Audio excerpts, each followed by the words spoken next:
পয়লা বৈশাখের জন্য রেডি হয়ে গেলাম, সবাই একত্র হব। আসসালামু আলাইকুম, সবাই কেমন আছেন? আলহামদুলিল্লাহ আমি ভালো আছি। ফারহানা চলে আসলাম নতুন আরেকটি ব্লগ ভিডিও নিয়ে।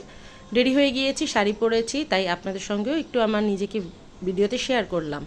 তো টিএসসিতে সবাই একত্র হব, সবাই একত্র বলতে আমার ফুপির ফ্যামিলি, তারপর আমার কাজিনরা, আমার ছোটো ভাইয়ের ফ্যামিলি, আমি, তো সবাই একত্র হবে। তাই এখানে দোল চত্বরে রিকশাওয়ালা ভাইয়া নামিয়ে দিয়েছে, আর বললো রিক্সার ভিতরে নাকি যাওয়া যাবে না, তাই হেঁটেই যাচ্ছিলাম। তো এভাবে হেঁটে হেঁটে চলে আসলাম এখানে টিএসসিতে।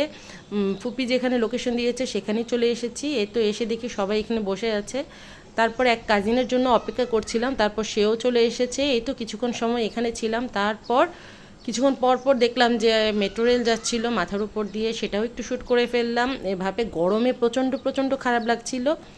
তারপরও আলহামদুলিল্লাহ যতটুকু সময় পেয়েছি এনজয় করেছি, সবাই কথাবার্তা বলে একটু সময় কাটিয়েছি। তারপর এখানে ফটোশ্যুট করে দেন চলে গেলাম ফুপির বাসায়। ফুপি বাসায় নিয়ে গেল আমাদেরকে, তো ওখানে গিয়েও কিছু ফটোশ্যুট করছিলাম।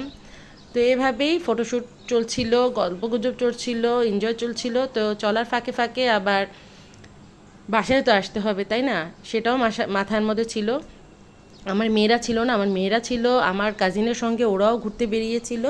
তো আমি চলে এসেছি আমার ফুপিদের সঙ্গে এখানে টিএসসিতে দেখা করার জন্য। তো ফুপি আবার নিয়ে আসলো ওনার বাড়িতে। তো ওনার বাড়িতে আসার পরে তো নিজেকেও একটু নিচ্ছিলাম, আর সঙ্গে এই যে ফুপির বাসার যে পরিপাটি গুছানো সেটাও নিয়ে নিচ্ছিলাম। এখানে ফুপা বসে আছে, আর ফুপি তো বাসায় এসে মানে সে যে রেস্ট নেবে বা কাপড় চেঞ্জ করবে তাও না, সে আমাদের জন্যই আবার রান্নাঘরে চলে গেল। আর ফুপি আমার মতো, আমিও ফুপির মতো দেখা যায় বাইরে কোথাও গেলে একদম আমার বাড়িটাকে আমি গুছিয়ে তারপর বের হতে পছন্দ করি। সেরকম ফুপিও বাইরে গিয়েছে, এই তো সব গুছানো ছিল। মানে বাসায় এসে তার কিছুই গোছাতে হয়নি। এটা আমার মধ্যেও এই কাজটা করে, আমিও সবসময় গুছিয়ে রাখতেই পছন্দ করি।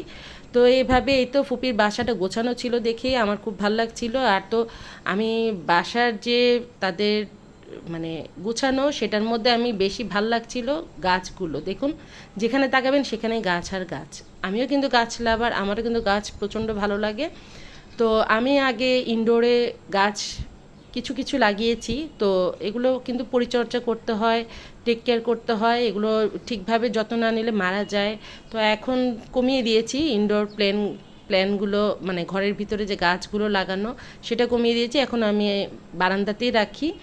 আর ফুপি কিন্তু এই দেখুন আমাদের মানে ফটোশ্যুট চলছিল বা একটু নিজেকে ইয়ে করছিলাম, গল্পগুজব করার ফাঁকেই আমাদের জন্য নাস্তাও রেডি করে ফেলছে। আর এভাবেই তো আমার ফুপু ভাতিজিরও একটা ছবি নিয়ে নিলাম। এভাবেই সময়গুলো কেটে গিয়েছে।